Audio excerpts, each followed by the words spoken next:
Important question preliminaries for the establishing a system of the standard costing. बहुत important question है, तेन चंगी तरह समझो। डेटरमीनेशन ऑफ कोस्ट सेंटर सब तो पहला हैगा, देखो एक कोस्ट सेंटर जो डिस्क्राइब करता वो प्रोडक्ट की जिहदी की कोस्ट एक्यूमुलेटेड होंगी है। मतलब कि ये हैल्पफुल होंदा है जिहड़ा कि कोस्ट की फिक्सेशनस कोस्ट नूं डिटरमाइन करने वास्ते भी एक्चुअल किसी प्रोडक्ट की कोस्ट कितनी रखी जाएगी, तो एक बंदे की रिस्पोंसिबिलिटी एक मैन और लेबर की जिहड़ी हैगी वर्करस की रिस्पोंसिबिलिटी की रखी। कोस्ट सेंटर जिहड़े जे तो परसनल परसन के रिलेटेड ने, एक इंडिविजुअल के रिलेटेड तो उन्होंने परसोनल कोस्ट सेंटर कहते हैं, तो जे वो प्रोडक्ट के रिलेटेड ने तो वो इंपरसोनल ने। ठीक है, जो परसनल नाल रिलेटेड ने तो एक इंडिविजुअल नाल ने तो परसोनल दे विच कोस्ट सेंटर च हो जाते हैं। जे वो प्रोडक्ट सर्विस नाल रिलेटेड तो इंपरसोनल एक इंपरसनल होंगे ने। एंड दैन नैक्सट की है क्लासीफिकेशन ऑफ अकाउंट। ये सब तो पहला है करंट स्टैंडर्ड।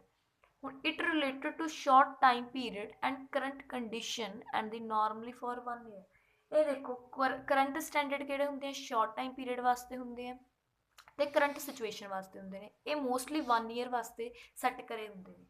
ठीक है, आफ्टर दैट की होएगा आइडल स्टैंडर्ड। आइडल स्टैंडर्ड किहड़े हैं, ਜਿਹੜੇ कि this standard is have to high rate ਜਦੋਂ ਤੁਸੀਂ high rate of efficiency expect कर रहे हो तो ਤੁਸੀਂ आइडल स्टैंडर्ड रखोगे। आइडल स्टैंडर्ड ਤੁਸੀਂ एक्सपैक्ट करोगे, ਇਹਦੇ ਵਿੱਚ ਕੀ ਹੁੰਦੀਆਂ ਨੇ, ਕਈ ਅਜ਼ੰਪਸ਼ਨਸ ਹੁੰਦੀਆਂ ਜਿਹੜੀਆਂ ਕਿ ਤੁਹਾਨੂੰ ਫਿਕਸ ਕਰਨੀਆਂ ਪੈਂਦੀਆਂ ਨੇ। एंड आफ्टर दैट की होंदा आ वो फेवरेबल कंडीशन च होनियां चाहिए ने। हुण price paid on the material low होनी चाहिए है। देखो तुसीं ये सोचना भी प्राइस जिहड़ा पे करना मटीरियल तो लो होवे ते जिहड़ा हैगा आ प्रोडक्शन ते वेज भी वो भी जे प्रोडक्शन भी लो रेट ते होवे ते वेज रेट भी लो होवे।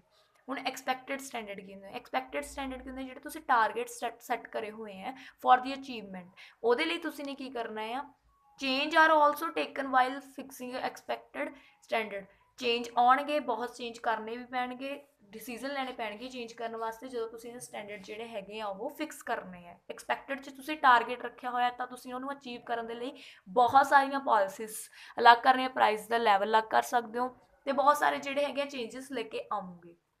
Next is basic standard. Basic standard is it use for the indefinite or long period, it is not adjusted to the present condition. ये देखो लॉन्ग पीरियड वास्ते होंगे हैं तो अज की करंट सिचुएशन जे तुसीं कहोगे भी ये एडजस्ट हो जाते हैं तो एडजस्ट नहीं होंगे हैगे। ये जस्ट ये जस्ट चेंज लैके आ सकते हो एक स्पैसीफिक रीजन करके, ਜਾਂ ਤਾਂ ਤੁਹਾਨੂੰ मटीरियल और टैक्नोलॉजी च चेंज लैके आना पैना, ਉਹਦੇ ਨਾਲ ਹੀ ਇਹਦੇ ਵਿੱਚ ਬੇਸਿਕ ਸਟੈਂਡਰਡ ਜਿਹੜੇ ਉਹ ਚੇਂਜ ਹੋਣਗੇ। ਫੋਰ ਐਗਜ਼ਾਮਪਲ ਜਿਹੜੇ ਨੇ ਬੇਸਿਕ ਕੋਸਟ ਆਫ ਮਟੀਰੀਅਲ ਦੀ 20 ਪਰ ਯੂਨਿਟ ਹੈ ਤੇ ਕਰੰਟ ਪ੍ਰਾਈਸ 25 ਪਰ ਯੂਨਿਟ ਹੈ। ਇਨਕਰੀਜ਼ ਉਹ ਕਿੰਨਾ ਹੋਇਆ ਹੈ 25%। ਕੋਸਟ ਆਫ ਮਟੀਰੀਅਲ ਕਿੰਨਾ ਹੈ 20, ਕਰੰਟ ਪ੍ਰਾਈਸ ਉਹਦਾ ਕਿੰਨਾ ਹੈ 25 ਤੇ ਉਹ ਇਨਕਰੀਜ਼ ਰੇਟ ਉਹਦਾ ਕਿੰਨਾ ਆ 25%। ਹੁਣ याद रखियो भी बेसिक स्टैंडर्ड जे कैनॉट भी serve as a tool of cost centre purpose. सिर्फ वो एक कोस्ट कंट्रोल परपस के वास्ते ही नहीं होंगे स्टैंडर्ड भी कोस्ट से कंट्रोल किया जाए, but it is also important for the एक एक्सपैक्टेशनस रखनी अपनी फर्म के लिए भी असी इन्ना टारगेट सैट कर रहे हैं, because standard is not revise for a long, क्योंकि बार बार स्टैंडर्ड रिवाइज करने एक तो it is not a easy task और लंबे टाइम के लिए एक लॉन्ग पीरियड वास्ते लॉन्ग ड्यूरेशन वास्ते अपन कर भी नहीं सकते हैगे। एंड आफ्टर दैट की होएगा बहुत इंपॉर्टेंट हैगी है the deviation between the standard cost and the cost actual cost. Deviation होंगी जी स्टैंडर्ड कोस्ट तो एक्चुअल कोस्ट के यूज़ होंगी है यार्ड स्टिक के तौर पर for the measuring efficiency measure करने वास्ते यूज़ होंगी है। हुण नॉर्मल स्टैंडर्ड की होंगे हैं, it cover one trade circle, a normal up and down in sale will cover a future period. एक नॉर्मल जिहड़ा हैगा अप और डाउन होंदी है सेल दे विच, ओह फ्यूचर दे वास्ते आपां जिहड़ा हैगा आपां सेल दे फ्यूचर दी सेल जिहड़ी है ਉਹਦੇ 'ਚ ਇੱਕ ਸਟੈਂਡਰਡ ਸੈੱਟ ਕਰਦੇ ਹਾਂ। It is 10 year then standard will be set on the cycle. ਇਹਦੇ ਵਿੱਚ ਕੀ ਹੈ ਇੱਕ ਫਾਈਨਾਂਸ ਦਾ 1 ਈਅਰ ਦਾ ਸਾਈਕਲ ਜਿਹੜਾ ਹੈਗਾ 10 ਈਅਰ ਦਾ ਸਾਈਕਲ 15 ਈਅਰ ਦਾ ਸਾਈਕਲ ਜਿਹੜਾ ਹੈਗਾ ਉਹ ਸੈਟਅਪ ਹੁੰਦਾ ਆ। ਇਹਦੇ ਨਾਲ ਕੀ ਹੁੰਦਾ ਐਵਰੇਜ ਤੁਹਾਨੂੰ ਪਤਾ ਲੱਗ ਜਾਂਦੀ ਹੈ ਵੀ ਡਿਪਰੈਸ਼ਨ 'ਚ ਜਾ ਰਿਹਾ, ਰਿਸੈਸ਼ਨ 'ਚ ਜਾ ਰਹੀ ਹੈ ਤੁਹਾਡੀ ਕੋਸਟ। ਦੇਖੋ ਨਾਰਮਲ ਸਟੈਂਡਰਡ ਕੀ ਕਵਰ ਕਰਦੇ ਆ ਟ੍ਰੇਡ ਸਾਈਕਲ ਨੂੰ, ਜਿਹੜੇ ਕਿ ਅਪ ਐਂਡ ਡਾਊਨ ਸ਼ੋ ਕਰਦੇ ਆ ਸੇਲ ਦੇ ਵਿੱਚ। ਕਿਹਦੇ ਵਾਸਤੇ? ਫਿਊਚਰ ਪੀਰੀਅਡ ਵਾਸਤੇ, ਵੀ 10 ਸਾਲ ਬਾਅਦ ਤੁਹਾਡੀ ਸੇਲ ਵਧੇਗੀ ਘਟੇਗੀ, ਇਹ ਤੁਸੀਂ ਨਾਰਮਲ ਸਟੈਂਡਰਡ ਪਹਿਲਾਂ ਹੀ ਤੁਸੀਂ ਸੈਟਅਪ ਕਰ ਰਹੇ ਹੋ। ਅੱਗੇ ਹੈਗਾ organisation for the standard costing. ਯਾਦ ਰੱਖਿਓ ਵੀ ਇਹਦੇ ਕੋਸਟ ਅਕਾਊਂਟੈਂਟ ਕੋਆਰਡੀਨੇਟਰ ਹੁੰਦਾ ਆ ਕਾਹਦਾ? ਕਮੇਟੀ ਦਾ। ਉਹਨੇ ਸਾਰਾ ਸਟੈਂਡਰਡ, ਹੁਣ ਆਰਗੇਨਾਈਜੇਸ਼ਨ ਦੇ ਵਿੱਚ ਸਟੈਂਡਰਡ ਕਿਵੇਂ ਸੈੱਟ ਕਰਨੇ ਆ? ਸਭ ਤੋਂ ਪਹਿਲਾਂ ਕੋਆਰਡੀਨੇਟਰ ਕਿਹੜਾ ਹੁੰਦਾ ਆ? ਅਕਾਊਂਟੈਂਟ। ਤਾਂ ਉਹਨੇ ਪਹਿਲਾਂ ਹੀ ਸਭ ਕੁਝ ਮੈਜ਼ਰਮੈਂਟ ਕਰਕੇ ਰੱਖਣੀ ਆ ਵੀ ਕਿੰਨੇ ਐਕਚੁਅਲ ਸਟੈਂਡਰਡ ਹੋਣੇ ਚਾਹੀਦੇ, ਕਿੰਨੇ ਸਟੈਂਡਰਡ ਐਕਚੁਅਲ 'ਚ ਹੋਣੇ ਚਾਹੀਦੇ ਆ। ਤੇ ਆਫਟਰ ਦੈਟ ਜਿਹੜੇ ਕੰਪੇਅਰ ਕਰਾਂਗੇ, ਜਦੋਂ ਉਹ ਆਫਟਰ ਦੀ ਕੈਲਕੂਲੇਟਿੰਗ ਦੀ ਸਟੈਂਡਰਡਸ ਤੁਸੀਂ ਉਹਨੂੰ ਕੰਪੇਅਰ ਕਰ ਸਕਦੇ ਹੋ, ਤੁਸੀਂ ਵੈਰੀਐਂਸ ਕੱਢੋਗੇ, ਉਹ ਸਾਰਾ ਤੁਸੀਂ ਇਹਦੇ ਵਿੱਚ ਡਿਸਕਸ਼ਨ ਜਿਹੜੀ ਆਪਾਂ ਪਹਿਲਾਂ ਕਰੀ ਆ ਉਹ ਤੁਸੀਂ ਇਹਦੇ ਵਿੱਚ ਐਕਸਪਲੇਨ ਕਰ ਸਕਦੇ ਹੋ। ਸੈਟਿੰਗ ਸਟੈਂਡਰਡਸ ਕੀ ਹੁੰਦੇ ਨੇ?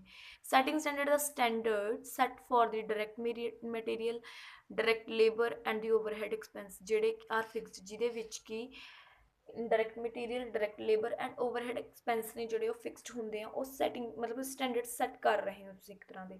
ਹੁਣ ਡਾਇਰੈਕਟ ਮਟੀਰੀਅਲ ਦੇ ਵਿੱਚ ਤੁਸੀਂ ਕੁਆਂਟੀਟੀ ਆਫ ਮਟੀਰੀਅਲ, ਸਭ ਤੋਂ ਪਹਿਲਾਂ ਵੀ ਕਿੰਨੀ ਕੁਆਂਟੀਟੀ ਹੈ ਮਟੀਰੀਅਲ ਤੁਸੀਂ ਸੈਟਅਪ ਕਰੋਗੇ। ਪ੍ਰਾਈਸ ਦੇਖੋਗੇ ਮਟੀਰੀਅਲ ਦਾ, ਉਹ ਵੀ ਤੁਹਾਡੇ ਦੁਆਰਾ ਸੈਟਅਪ ਕੀਤਾ ਜਾਏਗਾ ਪਹਿਲਾਂ। ਮਤਲਬ ਤੁਸੀਂ ਇੱਕ ਕਹਿ ਸਕਦੇ ਹੋ ਵੀ ਇੱਕ ਤੁਸੀਂ ਸਟੈਂਡਰਡ ਸੈੱਟ ਕਰਤਾ ਵੀ ਐਟਲੀਸਟ ਪ੍ਰਾਈਸ ਇੰਨਾ ਲੱਗੇਗਾ ਅਤੇ ਮਟੀਰੀਅਲ ਦੀ ਕੋਸਟ ਇੰਨੀ ਲੱਗੇਗੀ, ਕੁਆਂਟੀਟੀ ਇੰਨੀ ਹੋਏਗੀ।